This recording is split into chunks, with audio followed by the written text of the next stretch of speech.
আপনাদের নতুন একটা পিঠা বানাই দেখাবো আমি। দেখেন কি পিঠা বানাই দেখাই। নতুন একটা পিঠা, এটা মনে হয় কেউ এখনও বানায় নাই, আমি প্রথম বানাইলাম, তাই বানিয়ে দেখে নেবেন। এটা আমি নাম দিয়েছি আয়নার মতো চকচকে কুলি পিঠা।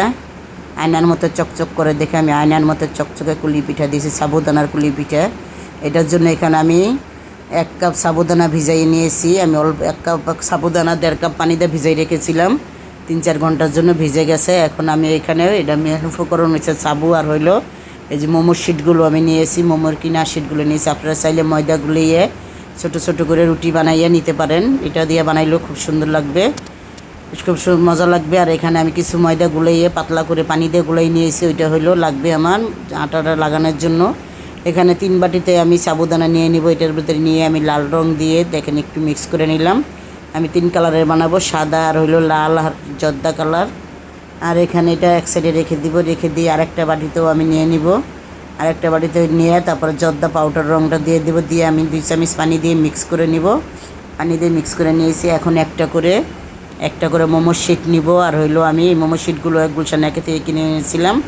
মোমোর শিট নিব আর 1 চামচ করে আমি সাবুদানা দিয়ে দেবো। এখন যেই ময়দাটা আমি গুলাই রেখেছিলাম পানি দিয়ে আঠালোর কাজ করার জন্য, এটা দিয়ে আমি আটা দিয়ে নিব। খুব সুন্দর হয়ে লেগে যাবে, এক সাইডে দিয়ে আর এক সাইড দিলেই লেগে যাবে। দেখেন ঝটপট, একবারে ঝটপট এই পিঠাটা বানানো যায়। এখন এক সাইডে রেখে দেবো, এটা সাদাটা বানিয়ে নিলাম। আরও 3টা পিঠা বানাই আপনাদের দেখাবো একসাথে। হয়ে গেছে, একটা রেখে দিলাম। এখন বানাবো আরেকটা কালার দিয়ে। যখন কালারটা সিদ্ধ হবে দেখতে কিন্তু খুব সুন্দর লাগবে। আপনারা চাইলে এটার সাথে নারকেলও দিতে পারেন। আমি নারকেল দিই নি, আমাদের আবার নারকেল খেতে চায় না, এর জন্য নারকেল দিই নেই। নারকেল দিলেও কিন্তু খেতে খুব মজা লাগে। এটার সাথে 1 চামচ করে নারকেল দিয়ে দিবেন, তাহলে খেতে মজা লাগবে। এখন জর্দা কালারটা দিয়ে দিলাম।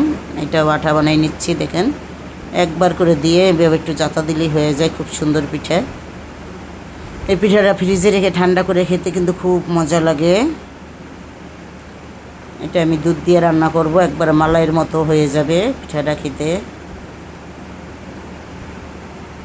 এভাবে একটু আঠা দিবেন, দিয়ে চাপ দিয়ে লাগাই দিবেন। আপনারা চাইলে অন্য ডিজাইনও বানাইতে পারেন, আমি একটা ডিজাইনই বানাইছি। এই মোমোর শিটগুলো আমি রোজার ভিতরে কিনে এনেছিলাম, অনেকটা রয়ে গেছে, তাই বুদ্ধি করে ভাবলাম কি করব না করবো, একটা কিছু করি। আরও একটা বানাই দেখাচ্ছি আপনাদের।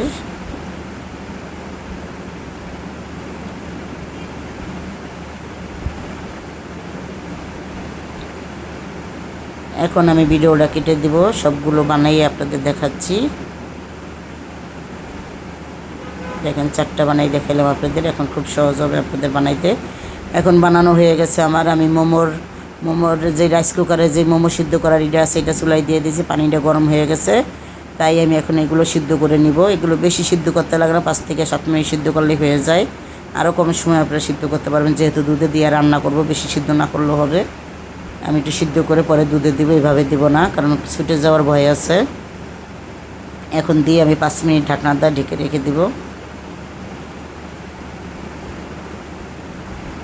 ঢাকনাটা দিয়ে দিব, দিয়ে 5 মিনিট রেখে দেব। 5 মিনিট পর আপনাদের তুলে দেখাচ্ছি।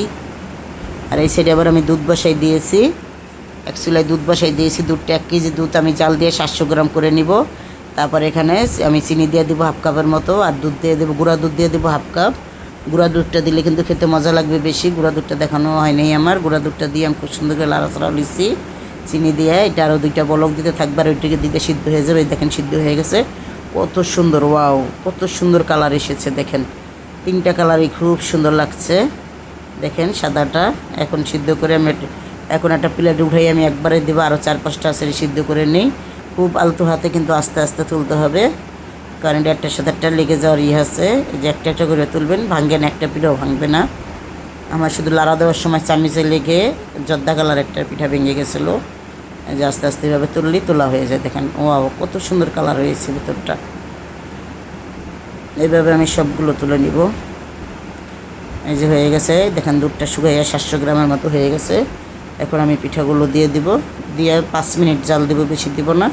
5 মিনিট জাল দিয়ে আমি রেখে দিব। একে একে আমি পিঠাগুলো এখন দুধের ভিতর দিয়ে দিব, দিয়ে আমি 5 মিনিট রান্না করব। রান্না করে আমি রেখে দিব ঠান্ডা হওয়ার জন্য। ঠান্ডা করে খেতে কিন্তু খুব মজা লাগে, পুরা মালাইয়ের মতো লাগবে, মালাই চপের মতো। অসাধারণ একটি খাবার। একবার হলে বানিয়ে খেতে, আমি আরেকবার রোজার ভিতরে বানাইছিলাম, রেসিপি করি নেই, খুবই ভালো লেগেছিলো, এই জন্য আরেকবার বানিয়ে আপনাদের সাথে শেয়ার করলাম। একে একে পিঠাগুলো সব দিয়ে দিচ্ছি আমি, হয়ে গেছে দেওয়া। এখন খুব সুন্দর করে নাড়াচাড়া করে আমি চুলার আঁচটা নিভিয়ে ঢেকে রাখবো 2 ঘন্টা, পরে 1 ঘন্টা ফ্রিজে রেখে খাবো। খুবই মজা হয়েছিল। খাওয়ার ভিডিওটা পুরো আপনাদের দিতে পারি নাই, আমি মনেই ছিল না যে ভিডিও করব, লাস্টে একটু দিয়েছি। দেখেন এখন এই কালারটা কত সুন্দর হয়েছে। দুধটা কিন্তু অনেক জাল দিতে হবে, ঘন করতে হবে। আর গুঁড়া দুধটা না দিতে পারলেও আপনারা কনডেন্স মিল্কটা দিবেন, তাহলেও মজা ভালো লাগবে। কিছু কিশমিশ দিয়ে দিলাম, আপনারা চাইলে বাদামও দিতে পারেন।